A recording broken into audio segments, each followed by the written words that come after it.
நான் 6ஆம் வகுப்பு படிக்கின்றேன். நான் இப்பொழுது காமராசர் என்ற தலைப்பில் பேச போகிறேன். காமராசர் ஜூலை 15, 1903 பிறந்தார். இவர் குமரசாமி நாடார் மற்றும் சிவகாமி அம்மாள் ஆகியோர்களின் மகனாவார். இவர் தந்தை ஒரு தேங்காய் வியாபாரியாக இருந்தார். காமராசர் ஒரு இந்திய விடுதலை போராட்ட ஆர்வலர் மற்றும் அரசியல்வாதி ஆவார்.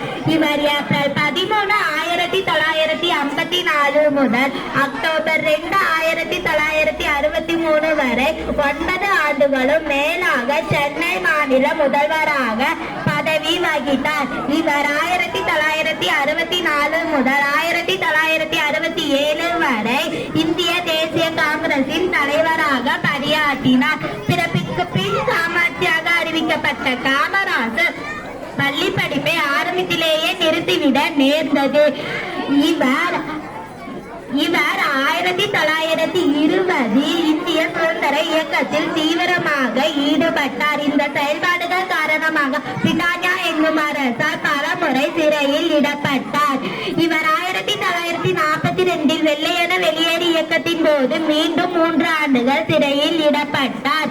இந்திய சுதந்திரத்திற்கு பிறகு காமராசர் 1952 முதல் 1954 வரை மக்களவை உறுப்பினராக பணியாற்றினார். பின்னர் ஏப்ரல் 1954 காமராசர் சென்னை மாநில முதலமைச்சராக பதவியை ஏற்றார். குழந்தைகளுக்கு இலவச கல்வி மற்றும் பள்ளி குழந்தைகளுக்கு இலவச மதிய உணவு திட்டத்தை அறிமுகப்படுத்தினார். 1937 காமராசர் சென்னை சட்டமன்ற தேர்தலில் வெற்றி பெற்று உறுப்பினராக தேர்ந்தெடுக்கப்பட்டார். காமராசர் எளிமைக்கும் நேர்மைக்கும் பெயர் பெற்றவர்.